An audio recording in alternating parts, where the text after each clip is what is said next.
नदी में गिराया, पांव से गिराया और अंत में पूछा। अपने राजगद्दी पर बैठ करके प्रहलाद बंदी बनाए गए हैं कि ये बता प्रहलाद, बीच में कथाएं हैं कि होलिका बुआ को जो है पट प्राप्त हुआ था, तपस्या किया था उसने, तो भगवान नारायण की कृपा कि उस पट से उसकी रक्षा नहीं हुई, उल्टे हवा के वेग से उड़ करके प्रहलाद पे चला गया, तो प्रहलाद के प्राणों की रक्षा हो गई और होलिका बुआ उसमें मृत्यु को प्राप्त हो गई। तो कहा कि क्यों प्रहलाद, इस खंभे में भी तेरा भगवान है? तो प्रहलाद ने कहा कि पिताश्री, आप थोड़ा इधर उधर भटक रहे हैं, आप ऐसा विचार मत कीजिए कि खंबे में है। अरे आप यह विचार कीजिए कि वह है कहां नहीं। हरि व्यापक सर्वत्र समान, कण कण में वो व्याप्त है। आप में भी वही श्री हरि व्याप्त है और हम में भी वही है और इस खंबे में भी वही है। तो ताकतवर आदमी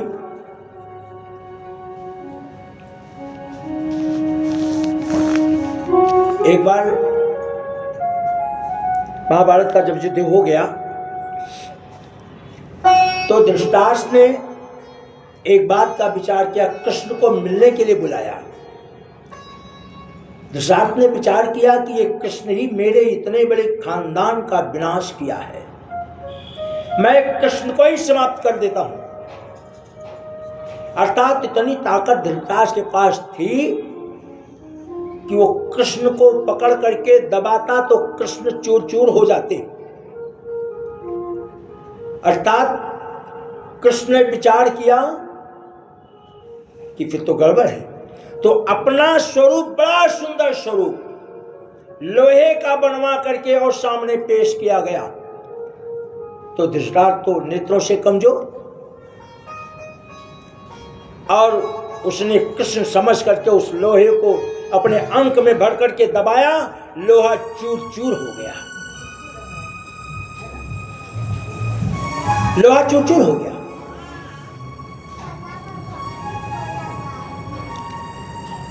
तो वैसे ही कहा कि खंबे में है, तो ताकत लगा करके खंबे पे जोर से मारा।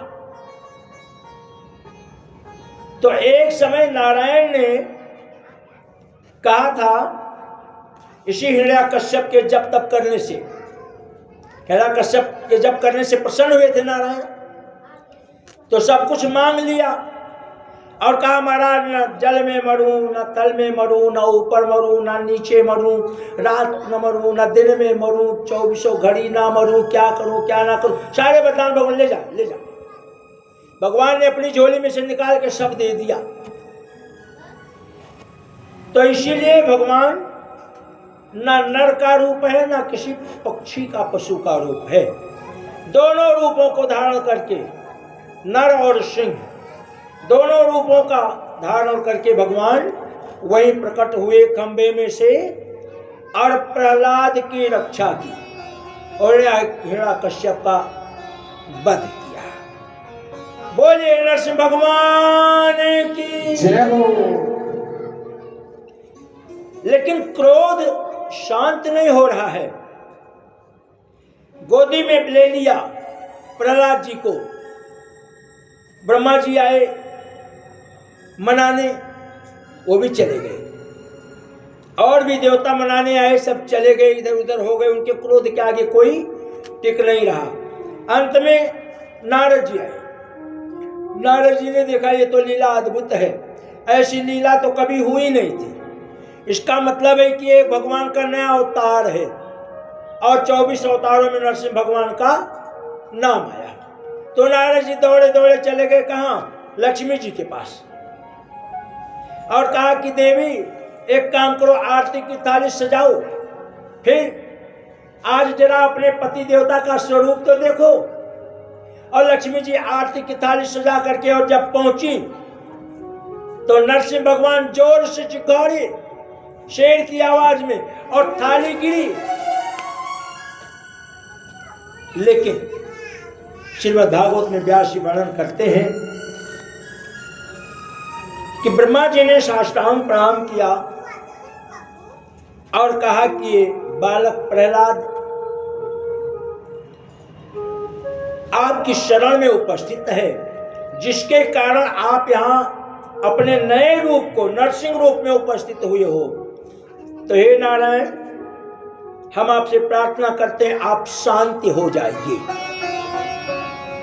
फिर प्रहलाद से कहा नारायण ने नरसिंह का रूप धारण करके कि प्रहलाद, कितनी अद्भुत बात है कि भगवान भक्त को कहते हैं कि प्रहलाद, मेरे आने में देरी हो गई, तुझे बहुत कष्ट तो नहीं उठाना पड़ा।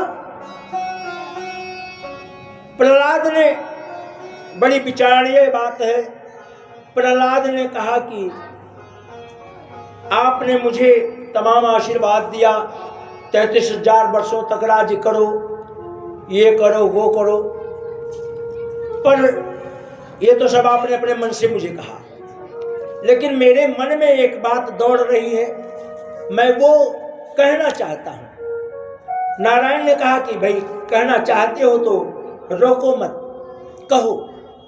मैं ये कहना चाह रहा हूं कि मेरे जो पिताजी हैं हिरण्यकश्यप जी, इनका आपके साथ तालमेल ठीक नहीं था,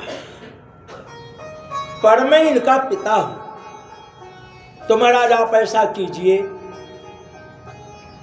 कि मेरी विनम्र प्रार्थना है कि आप मेरे पिता के द्वारा किए गए गलतियों को क्षमा कर दीजिए और इनका कल्याण कर दीजिए, इनका उद्धार कर दीजिए। वहां ठाकुर जी ने क्या किया, अपने लोक में जो कानून का बोर्ड बना हुआ है उसमें परिवर्तन किया। अब मुझे वो श्लोक याद नहीं आ रहा है, मतलब याद नहीं है, कथा याद है, श्लोक याद नहीं है। परिवर्तन किया, क्या परिवर्तन किया कि अपने पिता के लिए, अपने पिता के संरक्षण में जी करके जो बालक पढ़ा लिखा बड़ा हो गया और पिता को जब जरूरत पड़ी तो वो पुत्र आगे पीछे उपस्थित है। आज से एक कानून बना देता हूं कि वह पुत्र हमारे लिए सर्वदा पूजनीय रहेगा। भगवान ऐसे पुत्रों के लिए कहते वो पूजनीय रहेगा। पर जो पुत्र माता पिता को असहाय समझ करके और आश्रम में भेज रहे हैं, जरा वो विचार करें। प्रहलाद की कथा अद्भुत, इससे हमको आपको ज्ञान मिलता है कि ठाकुर जी की सेवा हमको करनी चाहिए। प्रहलाद की कथा हरि अनंत, हरि कथा अनंता।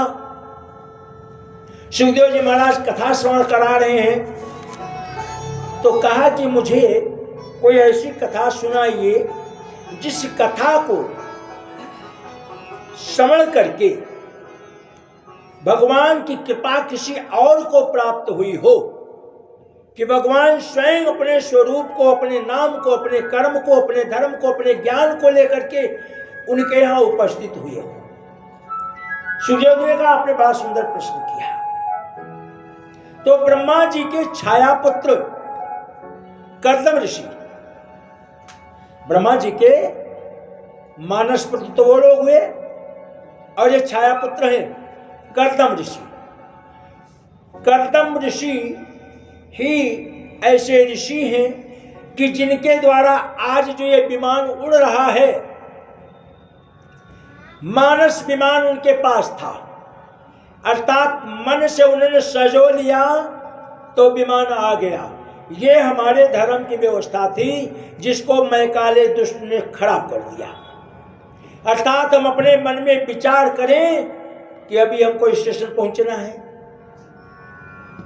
तो हम स्वशरीर स्टेशन पहुंच जाते थे। ये भारतवर्ष के ज्ञान शिक्षा नीति थी जिसको उसने खराब कर दिया। तो कहा कि कौन है कर्दम ऋषि, छाया पुत्र है ब्रह्मा जी के। अच्छा, तो क्या करते हैं, जप और तप करते हैं। ब्रह्मा जी उनके पास आए, उनके जप और तप को देख करके ब्रह्मा जी आए, और जब ब्रह्मा जी आए, इसी बीच में एक घटना आती है ययाति की। बड़े तपस्वी, बड़े ज्ञानी, ज्योतिष के प्रकांड विद्वान, उनके घर भीड़ लगने लगी। अब वो निर्णय लिए क्या, बड़ी विषम परिस्थिति आ गई। भगवान की सेवा में बाधा जनता के कारण, तो कहां चले गए, नदी में चले गए।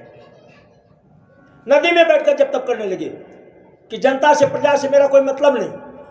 अब नदी में बैठ करके तप कर रहे हैं, जप कर रहे हैं, तो उन्होंने देखा कि एक मछली मादा और एक मछली पुरुष नर, दोनों ने प्रलय खेल किया। अब उसके दोनों के प्रलय खेल को देख करके इनका मन मुग्ध हो गया, और इन्होंने कहा कि संसारिक जो व्यवस्था भगवान की है बड़ी सुंदर है। तो 60,000 वर्ष बीत चुका इनकी आयु।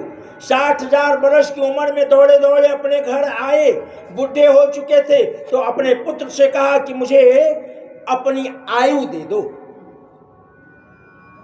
और पुत्र ने उनको अपनी, ययाति के पुत्र ने, 4 पुत्र थे, चारों पुत्रों ने ययाति को अपनी आयु दे दी। कारण नहीं पूछा कि किस कारण से मेरी आयु मांग रहे हो। जो लोग सत्यनारायण भगवान की कथा को सुनते हैं, सत्यनारायण भगवान की कथा, अभी परसों पहले दिन कथा में चर्चा चली थी कि सबसे बड़ा वेद है, सारे धर्म ग्रंथों में सबसे बड़ा ग्रंथ कौन सा, वेद। और सारे धर्म ग्रंथों में सबसे छोटा ग्रंथ कौन सा, हनुमान चालीसा। वैसे ही सत्यनारायण भगवान की कथा है। सत्यनारायण भगवान की कथा के 5वें अध्याय में स्पष्ट भगवान ने किया कि राजा ने दान को महत्व दिया। भगवान उनकी परीक्षा लेने गए और भगवान ही शेर बने, भगवान ही ब्राह्मण बने। अब भगवान जाकर के राजा से कहते हैं कि राजन, मेरे ये दोनों शेर भूखे हैं। राजा ने कहा महाराज ठीक है, आप अतिथि गृह में विराजमान होइए, सेवक आपकी सेवा करेंगे, इनकी व्यवस्था करवाते हैं। कहा ना ना ना ना ना ना, ये आज घास फूस वगैरह खाने वाले और भी चीज जो शेर खाते हैं नहीं है, तो महाराज जी क्या खाएंगे, ये तुम्हारे पुत्र के मांस को खाएंगे। सत्यनारायण की कथा में है ना। और उम्र क्या है, 16 वर्ष। परिवार का पालन कैसे किया जाता है, यह रामायण से, श्रीमद् भागवत की कथा से प्राप्त होता है कि बेटा दुष्ट बोल दे, नहीं पापा मैं बड़ा हो गया हूं, आपकी बात नहीं मानूंगा, तो ऐसा बेटा अपने जीवन में कुछ कर नहीं सकता। 16 वर्ष की आयु प्राप्त किए हुए पुत्र को आदेश हुआ। क्या आदेश हुआ, क्योंकि ब्राह्मण देवता ने कहा कि तुम अपने पुत्र को बुलाओ, उसके मांस को ये दोनों शेर खाएंगे। और खाएंगे कैसे, ऐसा नहीं कि उसको शेर के पास भेज दो, ना ना ना ना ना, पति पत्नी टेबल लगाओ, बच्चे को लिटाओ, आरा ले आओ, उससे इसको फाड़ो, बायां भाग फेंक दो, दाहिने भाग का 2 भाग करो, एक बार उस शेर को दो, एक बार उस शेर को दो। 16 वर्ष का बालक फाड़ दिया गया और वो क्रिया पूरी कर दी गई। और राजा और रानी अपने राजमहल में प्रवेश करने लगे, नेत्रों में आंसू आ गया। महात्मा ने कहा था कि आंसू नहीं आने चाहिए, राजा ने कहा बिल्कुल आंसू नहीं आएगा, और अंदर जाने लगे तो आंसू आ गया। महात्मा ने जोर से डांट लगाई, क्या कर रहे हो, लौट पड़े राजा रानी। कहा ऋषिवर ब्राह्मण देवता, ये आंसू मेरे बच्चे के लिए नहीं है, ये आंसू मेरे धर्म के लिए हैं। अगर 16 वर्ष का मेरा बेटा आज कह देता पिताश्री मैं ऐसे धर्म को नहीं मानता हूं, तो मेरे जन्मों जन्मों का किया गया जो धर्म था, जिसके कारण आज आप मेरी परीक्षा लेने आए हैं, वो सब समाप्त हो जाता है। तो पिता और पुत्र का ऐसा संबंध होना चाहिए कि पिता ने मां, क्यों, कोई भी माता पिता अपने बच्चे की, अपने बच्ची की कभी हानि नहीं चाहेंगे। अब खिलाया पिलाया, 22 वर्ष 23 वर्ष की हो गई, बोला वो तो मेरी ऑफिस में काम करता है, मैं उससे विवाह करूंगी, मैंने उसको मान लिया। तो जाओ, मान लिया, दर दर ठोकर खाओगे, जन्म तो बिगाड़ ही लिया, ठोकर अलग से खाओगे। और सबसे बड़ी गद्दारी क्या थी? अद्वितीय विवाह हो गया, गैर जाति का विवाह हो गया तो उससे संतान पैदा होगी जो पितरों को जल नहीं प्राप्त होगा। अब जो कन्या अपने माता पिता के साथ इतनी बड़ी घात करे, इतना बड़ा अविश्वास करे, उस कन्या को तो शादी के पहले ही भगा देना चाहिए। शास्त्र का वर्णन यही है। तो छाया पुत्र कर्दम ऋषि, और वहां सृष्टि की रचना चली, पृथ्वी को ला करके स्थापित किया। तो 2 पुत्री और 2 पुत्र मन शत्रुपा के बड़े हो गए। ब्रह्मा जी दौड़े दौड़े आए और कहा, महाराज कर्दम जी, मैं लड़के देख करके आए हूं, मना मत करना। महाराज आप कहते हैं, आप ब्रह्म देवता हैं, कहते हैं तो मना कैसे करूंगा? नहीं नहीं, अभी तो मेरे सामने ब्रह्म देवता मान करके, लिहाज मान करके, क्योंकि तुम मेरे छाया पुत्र हो, संबंध को समझते हुए कि पिता पुत्र है, मेरी बात नहीं काटो, मेरे जाने के बाद मनमानी करने लगो तो ठीक नहीं है, पहले हाँ भर लो। अरे बोले नहीं पिताश्री, नहीं बात काटूंगा। बोले तो ठीक, मैं जा रहा हूं। अब तुम्हारे लायक कन्या है। अच्छा, तो नाम क्या है? देवहूति, अर्थात जो देवताओं को प्रिय हो, जो देवताओं को प्रिय हो। और दौड़े दौड़े पहुंच गए मनु जी के यहाँ, और वहां जाकर के कहा, 1 मिनट देरी मत करो, ये मत देखो खरमास लगा हुआ है, जल्दी जाओ। खरमास तो हम लोगों के लिए है, और ये उत्तम महीना है धर्म करने के लिए। खरमास उत्तम है, क्योंकि हर महीने संक्रांति बदलती है, उस संक्रांति का महत्व नहीं है, लेकिन ये खरमास निकलते ही जो 14 तारीख की संक्रांति आई, संपूर्ण विश्व में उसका महत्व है। इसलिए इस खरमास महीने में दान, पुण्य, कथा, भागवत सब करानी चाहिए, सब सुननी चाहिए, केवल एक कथा नहीं करानी चाहिए, संकल्पित।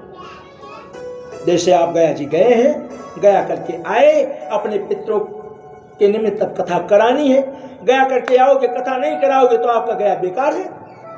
मानो तो मानो, ना मानो तो ना मानो। तो एक कथा नहीं करनी चाहिए, संकल्पित। संकल्पित कथा के 5-6 महीने निश्चित है। उसमें ब्राह्मण को बुला करके, तारीख निकाल करके, चंद्रमा का बल, बृहस्पति का बल, सूर्य का बल और उस तिथि का बल दे करके तब ये भागवत की कथा की रचना कर दी जाती। भैया आपके कुल गोत्र के अनुसार आपकी कथा फला तारीख को हो सकती है, यही मुहूर्त है, वो कथा नहीं करा सकते। लेकिन ये कथाएं दान पुण्य सब कर सकते हो। तो दौड़े दौड़े बिना विचार किए मनु जी आ गए, और मनु जी अकेले नहीं आए, देवहूति को लेकर आए। कहीं ऐसा न हो वो पिछड़ जाए, गड़बड़ कर दे। तो देवहूति को लेकर आए, और देवहूति को लेकर के आए तो विचारणीय विषय, बड़ी शर्म की बात है कि आज हम आप क्या देखते हैं, लड़की देखने उसके घर जाते हैं, कहते हैं जरा तू चल के तो दिखा। अरे बेवकूफ की औलाद, लूली लंगड़ी होती तो माता पिता लूले लंगड़े नहीं खोजते क्या? चल के क्या दिखाना है? जरा तू बोल के तो दिखा। विभिन्न तरह के भौतिक प्रदर्शन, हाया लज्जा शर्म सब मिटा दिया समाज में। तो उन्होंने क्या परीक्षा ली? आसन बिछा दिया अपने बाएं तरफ और दाहिनी तरफ, बीच में आसन लगाए बैठे हैं। मनु जी उपस्थित हो गए। मनु जी राजा हैं, मनु जी ने स्थान ग्रहण किया और देवहूति खड़ी है। देवहूति विचार कर रही है, क्या करूं? अगर मैं आसन पे बैठ जाऊं तो मेरे पति ने आसन को बिछाया है, और अब की लीला गजब है। पति देवता आते हैं, अच्छी तरह से बिस्तर उस्तर साफ वाफ करके झाड़ पोछ के बिछा के कंप्लीट कर देते हैं, उल्टा। तो देवहूति विचार करती, पति के द्वारा बिछाए गए आसन पर मैं बैठूं तो मेरा धर्म बिगड़ेगा, तो क्या करूं? दोनों घुटनों को उस आसन पर रख दिया और बैठ गई हाथ जोड़ करके। समझ गई ये कि ब्रह्मा जी ने जिस कन्या का मुझे संधान करके बताया है, कन्या हमारे योग्य है। तो प्रश्न किया, मीमांसा में भी है, भागवत में भी है। प्रश्न किया कि देवी देखो, एक तो मुझे इंद्रियों का दमन करके रहने वाली पत्नी चाहिए। ऐसा नहीं कि पड़ोसी के पास एक कार आया तो हम बोले हमें भी कार चाहिए। पति की औकात नहीं हो तो कहां से कार ले आए? तब कार नहीं लाएगा तो विद्रोह होगा, और तब जब विद्रोह होगा तब छोड़कर जाएंगे, है ना? तब जब छोड़कर जाएंगे तब क्या होगा? रामचरितमानस में लौट करके आइए, सीता जी ने अत्रिय की पत्नी अनुसुईया से पूछा था, मुझे कुछ धर्म समझा दीजिए। तो धर्म क्या समझाया कि एक ही धर्म, एक व्रत नेमा, काय वचन मन, पति पद प्रेम। पर सीता को संतुष्टि नहीं हुई। सीता ने कहा इतना बड़ा संसार है और इस संसार में किसी से तो गलती हो सकती है। तो अत्रेय की पत्नी अनुसुईया ने कहा कि राजा चोरी करे तो भी चोर और प्रजा चोरी करे तो भी चोर, अधर्म तो अधर्म है, धर्म तो धर्म है। तुमने मुझसे शिक्षा पूछी है, मैं तुम्हें ज्ञान दे रही हूं, तुम पूरा ज्ञान ले लो। तो कहा कि आगे अगर ऐसा हो जाए तो कहा पति वंचक संगम जो करई, रव रव नरक कलप तरु रही। स्त्री पुरुष दोनों का वर्णन किया कि एक स्त्री एक पुरुष विवाह होने के बाद इधर उधर नेत्र चलते हैं तो उनके लिए कौन सा दरवाजा खुला है? नरक का। और वह नरक कौन सा? बहुत सुंदर वर्णन किया कि विधवा होई पाई तरुणाई। 3 प्रकार की विधवाओं का तुलसीदास ने वर्णन किया। पहली विधवा जिनके बाल गोपाल खेल रहे, पूजनीय विधवा, वो विधवा पूजनीय है। दूसरी विधवा की शादी कर ली, भटक रही है कहीं इधर कहीं उधर।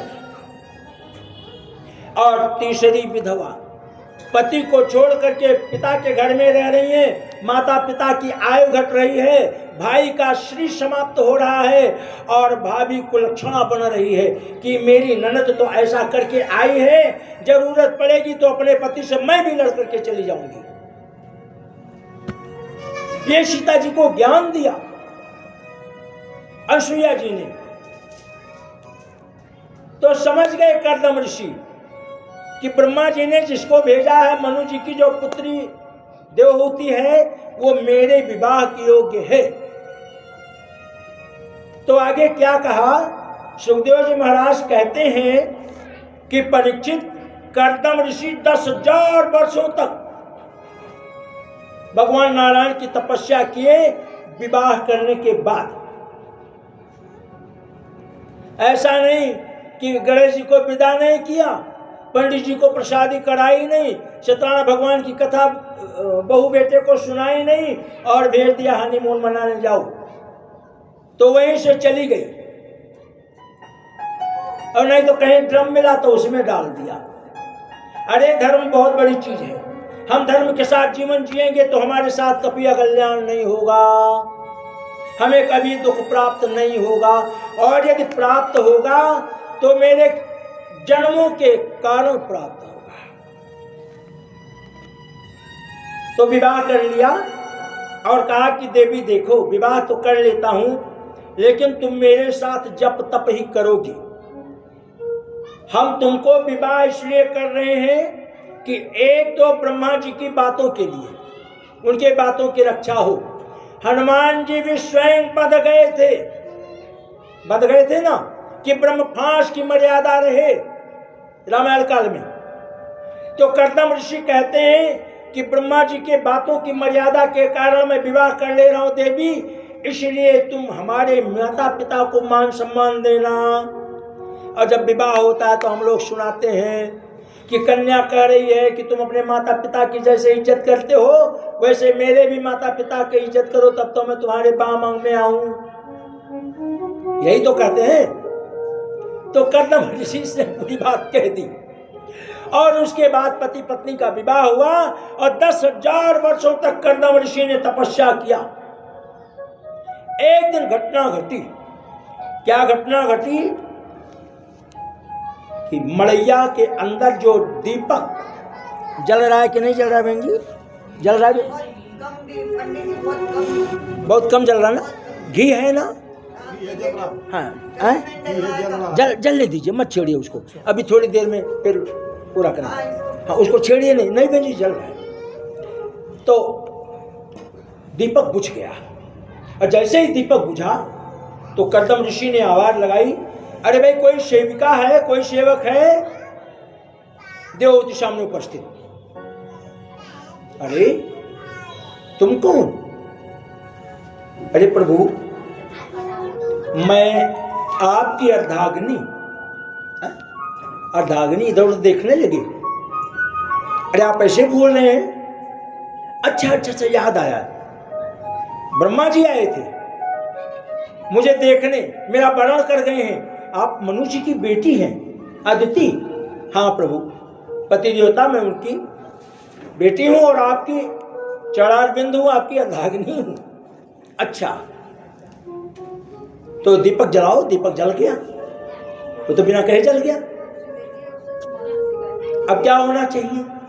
महाराज, आपने मुझसे कहा था विवाह सूत्र में बंधने के बाद कि जब एक पुत्र रत्न की प्राप्ति हो जाएगी तो मैं वनवास ले लूंगा। तो महाराज 10,000 वर्ष बीत गए, अब तो मेरी मनोकामना की पूर्ति हो। बस आह्वान किया और पुष्पक विमान भी उसके आगे फेल। जो मन से चलने वाला पुष्पक विमान जो इंद्र के पास था, जो राम जी के पास आया, उससे भी अच्छा। और वही सब चुरा करके अंग्रेज दुष्ट हमारे यहाँ से ले गए और उसी को पढ़ करके उन्होंने ये सारे विज्ञान बनाए और उसका प्रत्यक्ष प्रमाण देख लीजिए। अभी दक्षिण भारत का जो वैज्ञानिक मोदी जी ने जिससे वो राकेट छुड़वाया, उसने बाकायदे उत्तर दिया कि मैं भारतवर्ष के शास्त्रों को पढ़ पढ़ करके इस विमान को बनाया। अखबार में आया था, टीवी चैनल पे आया था, अच्छी तरह से आया था। यानी मेरे शास्त्र इतने ऊंचे हैं और उन शास्त्रों को चुरा करके वो लोग लेकर चले गए।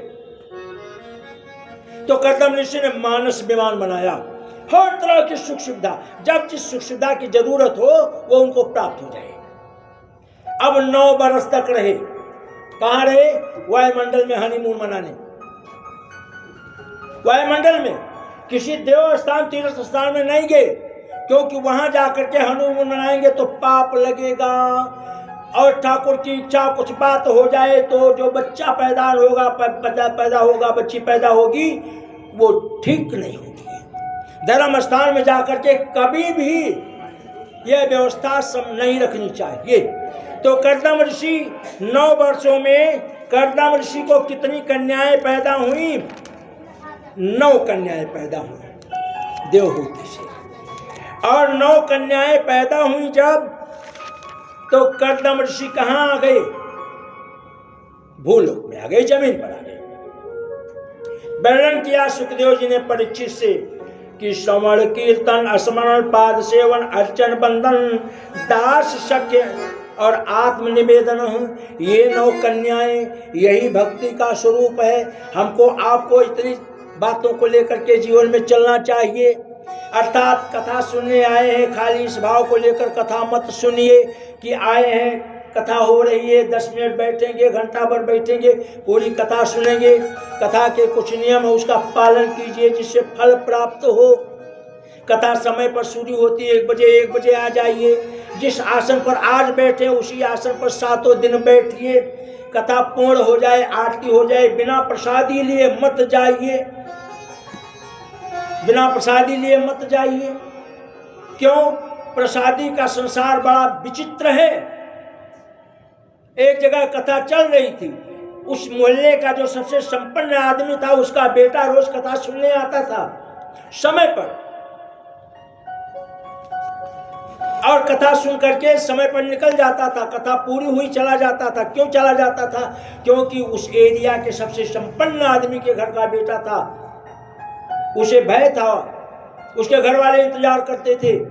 एक दिन पंडित जी ने रोका, रोक, जेब में से लकड़ियां निकाली, पूरी बात पूछ करके दे दिया। कहा जा अपने घर इस लकड़िया को मुख में डाल लेना, तो उसको बुखार हो जाएगा, कोई डॉक्टर ठीक नहीं कर सकता, मैं ही ठीक करूंगा। अब वो बड़े आदमी, बुखार हो गया बच्चे को, सवेरे सारे डॉक्टर आकर के फेल हो गए। उन बच्चे ने कहा कि गुरुजी को बुलाते, जहां कथा सुनने जाते थे गुरुजी को बुलाया गया। गुरुजी ने दूसरे जेब में से एक लकड़ियां निकाली और कहा एक कटोरे में जल लेकर के आओ। जल लेकर के आया गया, जल रखा गया। जिस मैया को लोग इंतजार कर रहे हैं कि हे भगवान अब कैसे भी जाए, अब ये कैसे भी जाए, सारे घर के अस्त्र वस्त्र गद्दा चद्दर तकिया सब खराब हो गए। अब प्रभु कृपा करो इस जीव पर, कर्मों का फल। ऐसी माता जी को याद किया पंडित जी ने, कहा मैया देख तेरा पोता बीमार है और तू इस जल को ग्रहण कर ले, पी जा, पान कर ले, तेरा पोता बिल्कुल स्वस्थ होकर के अमर हो जाएगा और तू चली जाएगी संसार को छोड़ करके, तेरा भी कल्याण हो जाएगा। अरे महाराज बोल तो पा नहीं, थोड़े थोड़े बोल रही, जीभ लटपटा रहे हैं। महाराज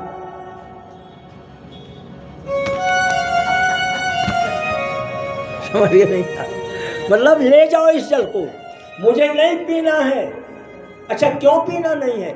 महाराज मैं अभी बिस्तर पर पड़ी हूँ, मेरे पति देखता है वो देखो थोड़ा थोड़ा घूम रहे हैं, पढ़ने वाले तो भी है बिस्तर पे, संसार तो सबको ले जाएगा काल चक्र। लेकिन महाराज जब तक हो ना तब तक बहुएं डरती हैं, उनको समय पर रोटी दे देती हैं, समय पर भोजन दे देती हैं। ओहो हो, तो कहा कि पिताजी आप ही आ जाओ, आप ही चले जाओ।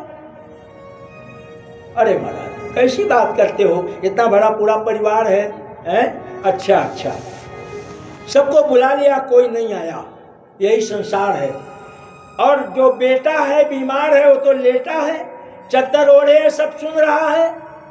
इतने में नवविवाहिता उसकी पत्नी बुलाई गई और पत्नी को पंडित जी ने समझाया कि बेटा देख तू इस जल को पी जा, अगर तू इस जल को पी करके संसार को त्याग जाएगी तो पतिव्रता कही जाएगी, तेरा जग में नाम होगा कि बड़ी भाग्यशाली थी, पति को रहते संसार को त्याग गई। और अगर तू संसार को त्याग कर नहीं गई, जिंदा रह गई, तो पति और पत्नी बड़े ठाठ से संपूर्ण जीवन व्यतीत करोगे और अंत में स्वर्गति को हो जाओगे। जब तक दोनों जोड़ा है तभी तक ये सब कर सकते हो, जैसे एक जोड़ा खत्म हुआ तैसे सब खत्म। शास्त्र कहते हैं संसार की रीति आना जाना, और दोनों साथ में जाएंगे भी नहीं, कोई आज जाएगा कोई कल जाएगा पति पत्नी में, तो उसकी कोई लीला नहीं। लेकिन शास्त्र कहते हैं कि भाई जोड़ा जब तक है तब तक आप धर्म कर्म कर सकते हो। टीवी तो दिन भर बैठ करके देख सकते हो, पति नहीं तो भी, पत्नी नहीं तो भी, पर धर्म कर्म तभी कर सकते हो जब दोनों जोड़ा बरकरार है। और जैसे दोनों जोड़ा समाप्त हुआ एक तो सब खत्म। तो उसने कहा महाराज, इधर उधर देखा, उसने कहा महाराज 4 महीना कुल गिना गिना हुआ, 4 महीने में कितना दिन हुआ? 120 दिन, 3 चौके 12 है ना, 4 महीना गिना चुना हुआ महाराज। हमारे मामा जी ने मेरी शादी धोखे से करा दी थी, अगर इनको कुछ हो गया तो मेरी शादी मेरे पिताजी इनसे काफी संपन्न नहीं और अच्छे घराने में कर देंगे। यही कलयुग का महत्व है। कलयुग यही ले जाकर के हमको आपको गिरा देता है। तो 9 कन्याएं पैदा हुई। 9 कन्याओं का नाम कहने का पीछे बात चली थी कि खाली कथा सुनिए मत, इसी पर यह कथा निकली। कथा श्रवण कीजिए, इसके बाद कीर्तन कीजिए, इसके बाद उस स्वरूप का जो नारायण का स्वरूप है स्मरण कीजिए। पाद सेवन अर्थात उनके चरणों की सेवा कीजिए, उनका अर्चन कीजिए, प्रणाम कीजिए सुबह शाम। भगवान ये कहता है कि रात दिन मेरे पीछे लगने की जरूरत नहीं है। तुम सुबह बिस्तर को छोड़ते ही दोनों हाथ को जोड़ करके प्रणाम करके बोल दो, हे ठाकुर जी, संसार में तू है, मैं तुझे भूलूं तो भूलूं पर तू मुझे ना भूले। 24 घंटे की सारी सेवा आपकी हो गई। अब थोड़ा ज्यादा समझना चाहते हैं तो सारे घर गृहस्थी के बाद शाम को जब सोने जाएं बिस्तर पर तो फिर प्रणाम कर ले। हनुमान चालीसा याद है तो उसका पाठ करके तब सोइए।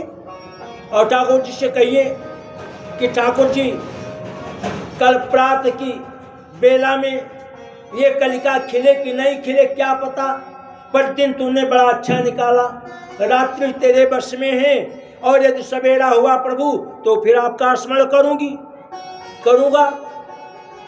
यही हमको कह करके बिस्तर पर सोना चाहिए और यही कह करके हमको बिस्तर से सवेरे उठना चाहिए। भगवान की पूरी सेवा हो गई। तो 9 भक्ति के 9 अंग। अब कर्दम ऋषि वनवास जाना चाह रहे हैं तो कहा आपने जो वचन कहा था उस वचन को पूरा करो। अच्छा, क्या वचन कहा था? कर्दम ऋषि ने क्या वचन कहा था? इतने लोग बैठे हो, बता दो क्या वचन कहा था। सब लोगों ने कथा सुन ली। इसका मतलब कथा ध्यान से नहीं सुन रहे। कोई तो बताओ। हाँ, एक पुत्र रत्न की प्राप्ति हो जाएगी तो मैं वनवास को चला जाऊंगा। और हुआ क्या? इसका उल्टा 9 कन्याएं पैदा हो गई। तो कहा प्रभु आपके चरणों की दासी हूं मैं। गुर्राया नहीं कि मैं 25 लाख का पैकेज पाती हूं ना, गुर्राया नहीं। 25 लाख का पैकेज पाती हो लेकिन धर्म के अनुसार पांव की जूती हो, हमारे चरणों की दासी हो, हमारी पत्नी हो। वो हमारा तुम्हारा भाव अलग है कि तुम मेरी पत्नी हो, प्रेयसी हो, प्रेमिका हो, सब कुछ हो।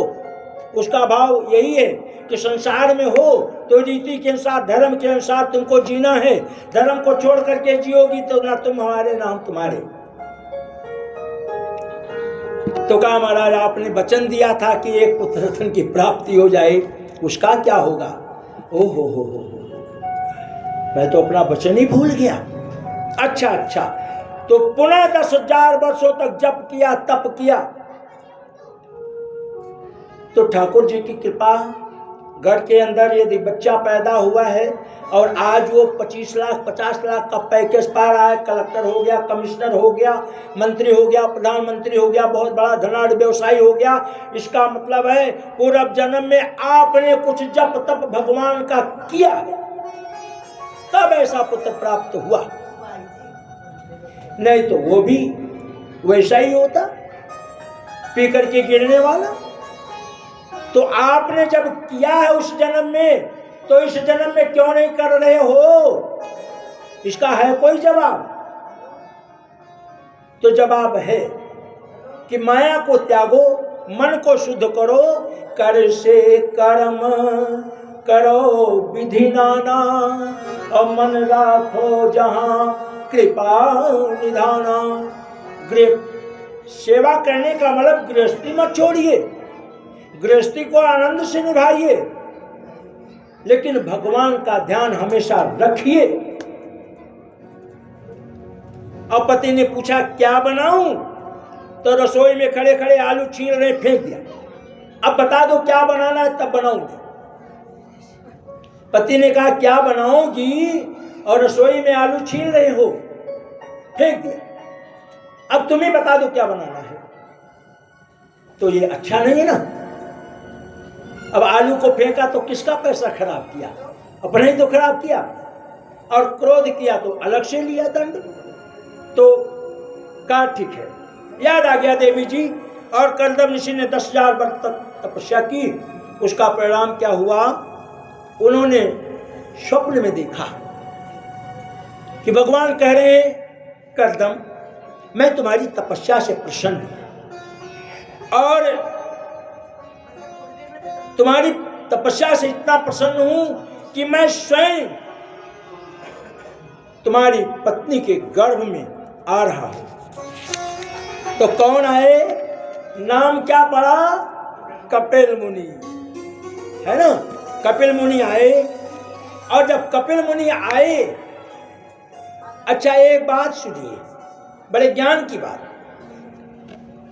आज क्या होता है, ये डॉक्टरनी दुष्ट रहने नहीं देती घर वालों को जब बच्चा पैदा होता है ना। अटम पटम टाइम बता देती हैं, तो पंडित जी ज्योतिष में कुछ और निकालते हैं और निकलता कुछ और है। तो एक पंडित जी बहुत विद्वान, और उनकी पत्नी को संतान पैदा होने का समय आ गया।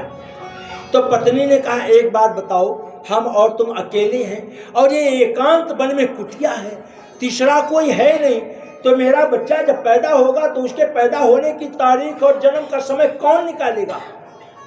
तो पति ने कहा कि देवी एक बात सुनो, ऐसा करते हैं, एक रस्सी लाते हैं और उस रस्सी को हम अपने बेड के पास रख लेते हैं, और तुम्हारा जहाँ प्रसव घर है वहाँ एक घंटी लाकर बांध देते हैं। जैसे घंटी अपने पास बांध लेते हैं, रस्सी तुमको दे देते हैं, और जैसे ही तुम्हें संतान की प्राप्त होगी, रस्सी को खींच लेना, आवाज आएगी, मैं फट से पंचांग निकाल लूंगा। अब पंडित जी को क्या पता कि जन्मत मरण दुसह दुख होई, प्रसव पीड़ा से वो स्त्री कुछ देर के लिए बेहोश हो जाती, मूर्छित हो जाती है, पंडित जी को क्या पता। तो संतान की प्राप्ति हुई। अब पत्नी तो बेहोश, अब जैसे ही होश आया, रस्सी खींची, घंटी बड़ी पड़ी ने निकाल लिया पोती, और देखा, अब पंडित जी विवश हो गए। अरे ये जो संतान पैदा हुई है, ये क्या कह रही है? ये संतान, ये पंचांग कह रहा है कि पिता और पुत्र कोई ऐसी गलती करोगे कि राज दरबार के द्वारा दंड मिलेगा, और हाथी के द्वारा दोनों पिता पुत्र कुचलाए जाओगे। पंडित जी विवश। अब पंडित जी ने क्या किया, विवश होकर के धन इकट्ठा करके पत्नी को दे दिया, चुपचाप चले गए कि मैं इतना बड़ा विद्वान हूं, और यदि मेरे साथ ऐसी कोई दुर्घटना घट गई तो क्या होगा। तो एक महिला ने पूछा एक संत के पास जाकर के कि महाराज, ये जो आपकी दाढ़ी है ना, बड़ी सुंदर है, सफेद सफेद चमकती हुई दाढ़ी बड़ी सुंदर है, पर महाराज एक बात मैं आपसे कहूं, मेरे दो कुत्ते हैं,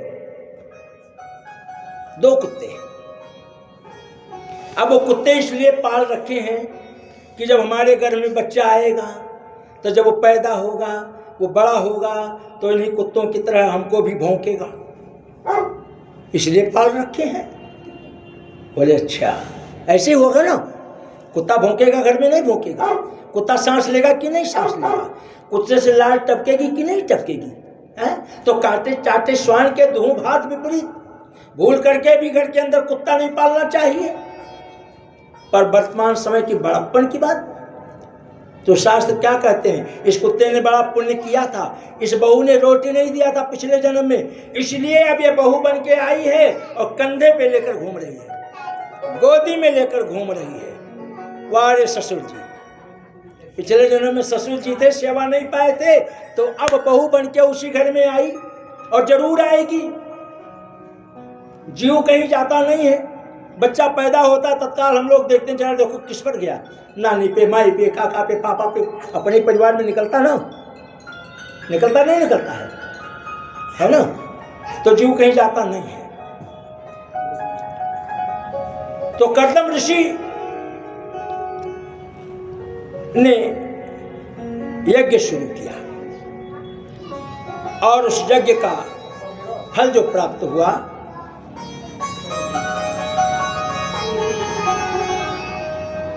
कि मैया ने कहा, महाराज आपकी दाढ़ी बड़ी सुंदर है, मैंने दो कुत्ते पाल रखे हैं, उनकी पूंछ बड़ी सुंदर है, आप एक बात बता दो कि आपकी दाढ़ी अच्छी है या मेरे कुत्तों की पूंछ अच्छी है। महाराज ने कहा, देवी जी तुम्हारे प्रश्नों का जवाब देने का अभी कोई समय नहीं है, और समय आया महाराज संसार को छोड़कर जा रहे हैं, और महाराज जब संसार को छोड़कर जा रहे हैं तो दौड़ी दौड़ी माता जी आई। अरे महाराज ऐसे कैसे जा सकते हो, मेरे प्रश्नों का पहले उत्तर दो, फिर जाना संसार को छोड़ करके, वरना जब तक उत्तर नहीं दोगे तब तक मैं यहीं रोके रहूंगी आपको, आपके प्राण निकल नहीं सकते। तो महाराज ने कहा देवी जी सुनो, मेरे जीवन चलते अगर मुझसे कुछ ऐसा कर्म हो गया होता जिससे मेरी समाज में निंदा होती, मैं निंदा को लेकर के जाता संसार को छोड़ करके, तो तुम्हारे कुत्ते की पूंछ मेरी दाढ़ी से लाख गुना अच्छी थी। लेकिन मैं बिना निंदा के संसार को छोड़ करके जा रहा हूं, हमारी दाढ़ी के बराबर लाखों कुत्तों की पूंछ बेकार है। और चले गए संसार को छोड़ करके। तो कर्दम ऋषि ने जब किया तब किया, क्यों किया कि गर्भ में जो बच्चा है वो ज्ञानवान पैदा हो। परिणाम यह हुआ कि ठाकुर जी की कृपा, ठाकुर जी का अंश लेकर के कपिल देव मुनि जन्म लिए, जिन्होंने सांख्य शास्त्र, एबीसीडी नहीं, ये तो फालतू की चीज है, गुलामिता की भाषा है, इकाई दहाई सैकड़ा हजार 10,000 लाख करोड़ इत्यादि। पदम तक ले गए, पदम 18 जूथा बंदर। अभी कल भी पदम की चर्चा चली थी कि पदम किसको बोलते हैं, कितने को बोलते हैं। बहुत लोग नहीं जानते कि पदम कितने को बोलते हैं, है ना। बहुत लोग MA BA पढ़े लिखे बच्चे नहीं जानते पदम कितने को हैं। डॉक्टर बन गए, इंजीनियर बन गए, 25 लाख 50 लाख कमा रहे, पदम कितने बोलते नहीं जानते। और पूछ करके अपने अपने घर में अपने बच्चों से पूछ लेना, और कल आना मुझे बता देना मेरा बेटा यही कह रहा था कि महाराज पदम इतने को कहते हैं। आज इस प्रश्न को यही रोक देते हैं, कल जवाब मिल जाएगा तो फिर इस पर कथा चल जाएगी, है कि नहीं। तो कर्दम ऋषि को कपिल देव जैसे संतान की प्राप्त हुई, जिन्होंने अपनी मां देवहूति को ज्ञान दिया। मैया ने पूछा कि आप एक बात बताइए, मेरा उद्धार कैसे होगा। निर्श्राम नितराम भूमन्ना सद इंद्रिय तर्षणात, मेरे इंद्रिय कैसे कब्जे में होंगे। मन डोलता है ना, मन तो स्थिर है नहीं। तो उन्होंने पहला प्रश्न किया कि मेरा जो इंद्रिय है ये मेरे कब्जे में कैसे होगा। एन संभावेन मानेन उपन्नानब्दम तम्रह प्रभो। और एक बात, विचित्र बात कही, कहा एक बात बताओ, मैं तुम्हें भगवत स्वरूप मानूं या अपना पुत्र मानूं। अगर मैं तुम्हें अपना पुत्र मानूंगा तो मैं तुमसे अपने जीवन के कल्याणक विषय को पूछ नहीं सकती, प्रश्न नहीं कर पाऊंगी, और ना तुम मुझे बता पाओगे, क्योंकि हमारा तुम्हारा पिता और पुत्र का हो जाएगा, पिता और माता का संबंध हो जाएगा, पुत्र और माता का संबंध हो जाएगा। तो जब माता और पुत्र दोनों बात कर रहे हैं, तो माँ अपने पुत्र से कोई ऐसी बात नहीं कहेगी जिससे बेटे को दुख हो। अब माँ कैसे कहेगी, बेटा तू मुझे बता मेरी मृत्यु कब होगी। एक माँ कोई नहीं पूछ सकती ना पुत्र से। तो इसलिए देवी ने कहा कि एन संभावेन मानेन उपन्नासं तम्रः प्रभु, मैं आपको प्रभु मान रहा हूं, भगवान मान रही हूं, पुत्र नहीं मान रही हूं। तो पुत्र मैं तुम्हें भगवान मान रही हूं, और भगवान समझ करके अपने को तुम मुझे ज्ञान दे दो, चेला समझ करके, चेली समझ करके, मां समझ करके नहीं, कि उद्धार कैसे होगा, उद्धार कैसे होगा। तो कहा मैया क्या कहूं, बड़ी आपने जो बात कही बहुत विशाल है, लेकिन अब ना तो बड़े बड़े कथावाचकों का भी 3 घंटा बेचारे कथा कहने पाते। पहले दोनों टाइम कथा चलती थी, दोनों टाइम कथा चलती थी ना, और इनकी जरूरत नहीं थी, नाचते गाते थे लोग, खूब नाचते गाते थे। अब 3 घंटे में क्या कथा समझाई जाए, तो उन्होंने समझाया। प्रश्न किया मेरा उद्धार कैसे हो, तो कहा मैया देखो पहले प्रश्न का उत्तर मैं दे देता हूं, साधारण में क्या दे देता हूं। कहा मैया देखो 2 महात्मा जा रहे थे, जिसमें एक चेला था और एक गुरु था, और उफान आई थी नदी में, और देखा चेला की दृष्टि गई, चेला की दृष्टि गई कि एक बिच्छू उस उफान में बहते जा रही है।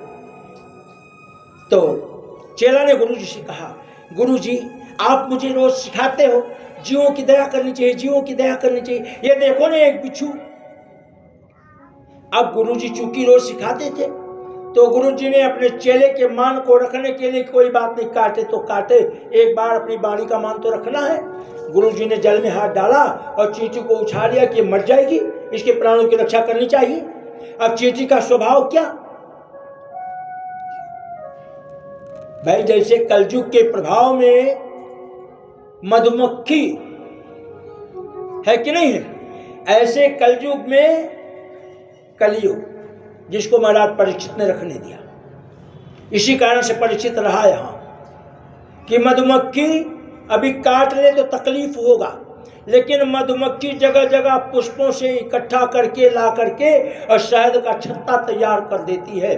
वैसे ही कलयुग तो है, लेकिन इस कलयुग में जो भगवान का कीर्तन भजन करेगा उनके शरणागति होएगा, और शरणागति तभी होगा जब कहीं ज्ञान प्राप्त करेगा। घर में बैठकर तो ज्ञान मिलेगा नहीं। बिनु सत्संग विवेक न होई, भगवान की कृपा तभी प्राप्त होगी जब वो सत्संग धारण करेगा। और सत्संग कोई नहीं कि खाली कथा में जाओ, सत्संग जगह जगह होते हैं। तो बिच्छू को उठाया, बिच्छू ने अपना कर्म किया, छोड़ दिया। फिर देखा गुरुजी ने, अरे सच में मर जाएगी, पुनः हाथ लगाया, फिर काट लिया, फिर छोड़ दिया। और तीसरी बार उठा लिया और कहा मैं अपना कर्म नहीं छोड़ूंगा जब तुम अपना कर्म नहीं छोड़ते हो। तो तुम अपना कर्म नहीं छोड़ते हो, काटना, और मैं अपना कर्म नहीं छोड़ूंगा तुझको बचाना। तो मैया जीवन का मुख्य तत्व यही है। तुम्हारे विचार में अगर ऐसा तत्व आ जाए तो संसार की सारी रचना इंद्रियों को वश में कर ले और तुमको मोक्ष प्राप्त हो जाए। बस इतना सुनते ही ये मन चंचल है, कैसे इसे समझाऊं, है ना। तो कहा कि नदी की धारा बन गई और धारा बन करके विलुप्त हो गई। वो भगवान की कृपा प्राप्त हुई। हरि अनंत, हरि कथा अनंता। इस तरह से देवहूति कपिल मुनि की कथाओं को सुन करके, ज्ञान को सुन करके प्रसन्न हुई और इस संसार को छोड़ करके और नदी का रूप धारण करके चले गए। सुखदेव जी महाराज कहते हैं कि महाराज परीक्षित व्यास जी वर्णन करते हैं, एवं निशम्य कपिलस्य वचो जन साकर्दमस्य दयिता किल देवहूति विस्तस्त मोह पटला तमो प्रम्या तुष्टावतल विषयांश कित सिद्ध भूमि। इसी भूमि में, इसी पृथ्वी में और इसी लोक में उनका मोक्ष हो गया। नदी का रूप धारण कर लिया, जल का रूप धारण कर लिया और चल पड़े। आगे समुद्र मंथन की कथा सुनाते हैं। समुद्र मंथन की कथा में बताते हैं कि 14 रत्न प्राप्त हुए और उन 14 रत्नों में कल अभी एक कथा आई थी ना, गणथैया नाच की, याद है ना, कल की बात है अभी। तो देवता और राक्षस दोनों में अमृत कलश लेकर के आए, मोहिनी रूप धारण करके, तो झगड़ा हो गया। और पहले केतु था तो राहु भी प्रकट हो गया। केतु जब, तो नारायण ने देखा, अरे एक इसका वध किया, दूसरा आ गया, ये तो बात गड़बड़ हो जाएगी, इसको मारो, तीसरा चौथा हो जाएगा। तो राहु को छोड़ दिया। तो राहु का निवास कहाँ है, इधर उधर वस्तु उठा करके फेंक दो, इधर उधर बर्तन बर्तन उठा करके पड़ा रहने दो, सुंदरता घर के अंदर नहीं दिखे। आपने बिस्तर बिछाया है, बिस्तर की चद्दर मुड़ी है, सो करके उठे, रजाई पड़ी है, वो सब राहु का स्थान है। ये रेडियो, टीवी, मोबाइल, सो करके उठे नहीं कि मोबाइल चला लिए, उससे क्या हानि मालूम है, नेत्र दृष्टि बढ़ेगी और आयु क्षीण होगी, क्योंकि राहु ग्रसित है ये सारा सामान। और छोटे छोटे बच्चों को कभी नहीं, जिंदगी भूल करके नहीं देना चाहिए। 16-17 वर्ष का जब बच्चा हो जाए, बेटी हो जाए, बेटा हो जाए, उसके पहले उसको मोबाइल का दर्शन भी नहीं करने देना चाहिए। अभी मोबाइल थोड़े दिन हुआ ये वाला है। हाँ, 4:45 होने वाला है ना। हाँ तो 2 मिनट तक थोड़ी सुना दे। तो राहु ग्रसित क्षेत्र हो गया ये सब। घर में अर्तन बर्तन इस्तर अर्थात सो करके उठिए तो बच्चों को भी सिखाइए कि तुरंत सो करके उठो तो अपने बिस्तर को समेटो। जो चादर बिस्तर पर बिछी है बटुर गई है उसको बाकायदे फैलाओ अच्छी तरह से, झाड़ करके फिर बिछा करके फिर बाहर निकलो। सो करके उठो, जूते चाय नहीं चाहिए, गुनगुना पानी पियो, नित्य क्रिया जाओ, फ्रेश वगैरह हो, फिर नहाओ धो, भगवान का पूजन अर्चन बर्तन करो, फिर चाय पानी पियो, फल प्रसादी लो। ये सब सिखलाना चाहिए। और जब सिखलाओगे तो बड़े बड़े बच्चे इसको सीख जाएंगे। तो मोहिनी का रूप लेकर के अमृत का लेकर के आई और दोनों लोगों में झगड़ा हो गया। महाराज जी, पंडित जी, दुबे जी, यहाँ आरती ये दीपक रखा है, ये नहीं, हाँ हाँ ये दीपक, थाली ले लीजिए, वहाँ रखिए, देखिए वहाँ होगा यहाँ होगा। तो लेकर के आई और कहा कि शांति हो जाओ। दोनों लोगों को कहा, दैत्यों को भी और देवों को भी। दोनों शांति से बैठ गए। तो सबसे पहले देवताओं को पिलाना शुरू किया। तो केतु अपना रूप बदल करके चंद्रमा के बगल आ गया। तो चंद्रमा ने कहा नारायण से, अरे प्रभु ये कोई और है, ये अपने गांव का नहीं है, कोई और है। भगवान ने चक्र सुदर्शन चला करके तो तुरंत राहु पैदा हो गया। बाथरूम में राहु, बाथरूम जितना स्वच्छ रहेगा उस घर के अंदर उतनी ही शांति और उतनी ही लक्ष्मी की कृपा और उतनी ही अच्छे परिवार की संगति प्राप्त होगी। बाथरूम ही केवल एक ऐसी चीज है, बाथरूम बहुत स्वच्छ रखना चाहिए। कभी ऐसा नहीं बाथरूम में कपड़े धो करके फट से टांग दिया ना, उसको जहाँ सुखाने के लिए डालना वहाँ डाल दीजिए, वो नहीं पड़ाना चाहिए। तमाम लोग बाथरूम में नहा करके बाल्टी उल्टा रख देते हैं, जग उल्टा, ना ना ना, ये सब राहु खराब करता है, हमारी आयु पर जाता है, हमारे स्वास्थ्य पर जाता है। हम समझते हैं नहा लिए, बाल्टी को धो दिए, बाथरूम में उल्टा कर दिए, पानी रुक जाएगा, इसमें फिर वो नहीं जमेगा। ना ना ना ना, बहुत बड़ी भूल है, बाल्टी बाथरूम में नहीं होनी चाहिए। आगे यही कथा आएगी। आए, अरे घर में इतना बड़ा घर होता है, बाल्टी रखने की जगह नहीं है, नंगा नहाना नहीं चाहिए बाथरूम में। क्यों नंगा नहीं नहाना चाहिए कि व्यक्ति का शरीर नहाते समय राहु का हो जाता है, और राहु ने सूर्य को भी ग्रहा है, चंद्रमा को भी ग्रहा है। तो हम आप किस खेत की मूली हैं, धीरे धीरे धीरे धीरे क्या परिणाम होगा, नंगा नहाने से शरीर राहु हो जाएगा और हमारी कलाएं बदल जाएंगी, हमारी विद्या बदल जाएगी, हमारे मन बदल जाएंगे, हम दुष्परिणाम करने लगेंगे।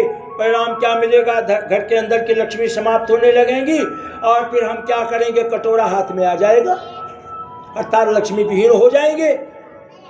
तो इन सब बातों का ध्यान रखना चाहिए। तो आकर के लक्ष्मी ने देवताओं को अमृत दिया और उनको अमृत नहीं दिया दैत्यों को। इसमें भी बड़ा विवाद हुआ। आगे कल भगवान की कथा, कल कृष्ण का जन्म है। सब लोग कृपा करके 1 बजे आइए, तब तो ये कथा सुनने में मजा आए। हम तो बकते ही रहेंगे। तो 1 से 5 कथा सुने तो भाई कथा भी पूरी हो जाए और अच्छा भी लगे। बोलिए कृष्णचंद्र भगवान की जय हो, श्याम सुंदर भगवान की जय हो। और एक बात, कृष्ण के साथ राधा रानी की जयकारा ना लगाओ तो सब अधूरे। बोलिए राधा महारानी की जय हो, बोलिए वृंदावन बिहारी लाल की जय, और कृष्ण की समस्त पटरानियों की जय। नहीं, आरती बहन जी को 5 बज गया ना, 4:45 ना। हाँ तो 1 भजन कर ले जल्दी से, कर लो 1 भजन। हाँ, और थोड़ा सा बिल्कुल, हाँ थोड़ा सा खड़े हो जाइए। बिल्कुल बिल्कुल, बहुत अच्छी बात है। नहीं भजन गाओ जल्दी से, और ऐसा भजन गाओ जो पाँव उठ जाए। पता नहीं कौन सा भजन किस लोग का गाते हैं, खूब जगह है, आप लोग क्यों देखते हो, खूब जगह है।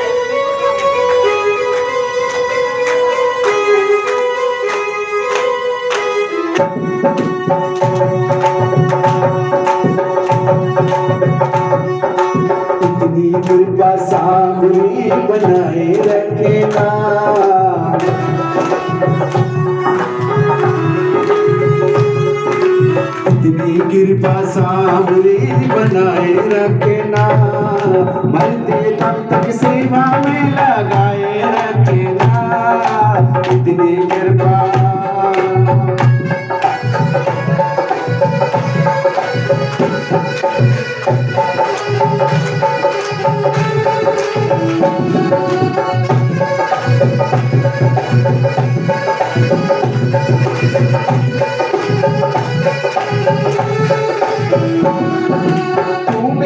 मैं तेरा बाबा, तू राजी मेरा जी, तेरे नाम पे लिख दी मैंने इस जीवन की बाजी।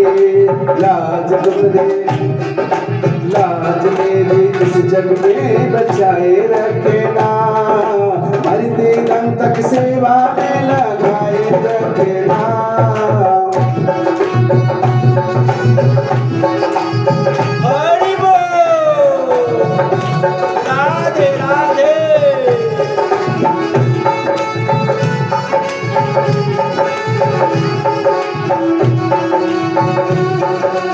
हाथ जोड़ कर करूं प्रार्थना, मुझको भूल न जाना।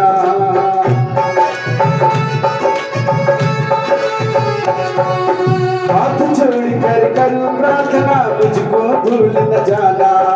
तेरे दर पर लगा रहे बस मेरा आना जाना, दिल में दिल ये सिलसिला चलाए रखना, दिल में दिल ये सिलसिला चलाए रखना, मरते दम तक सेवा में लगाए रखना, इतनी कृपा।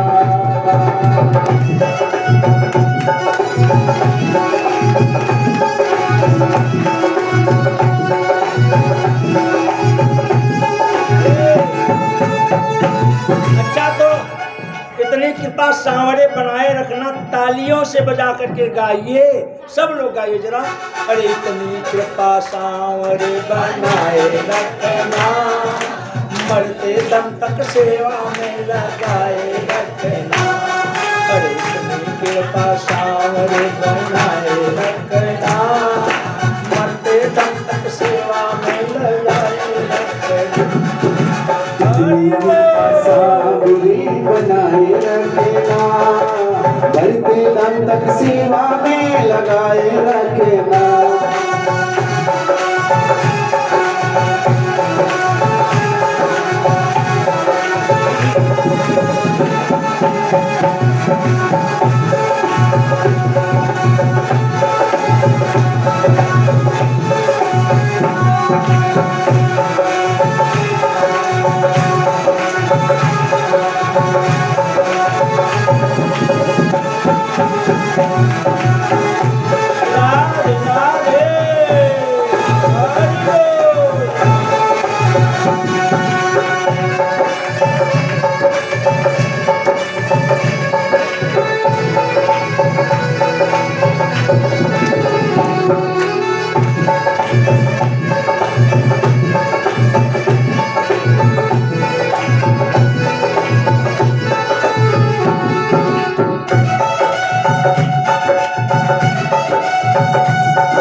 कृपा सांवरी बनाए रखना, मरते दम तक सेवा में लगाए रखना, मरते दम तक सेवा में लगाए रखना।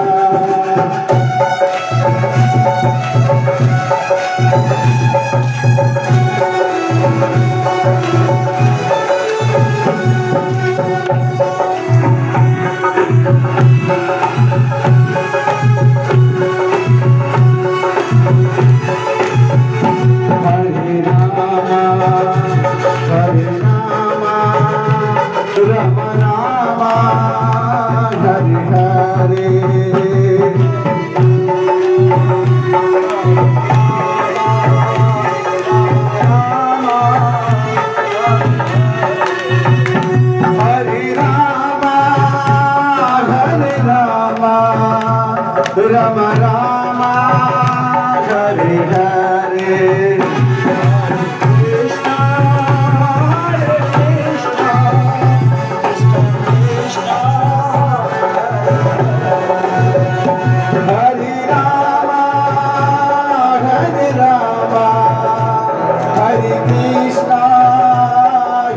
भेजना। इतनी कृपा सामने बनाए रखना, इतनी कृपा सामने बनाए रखना।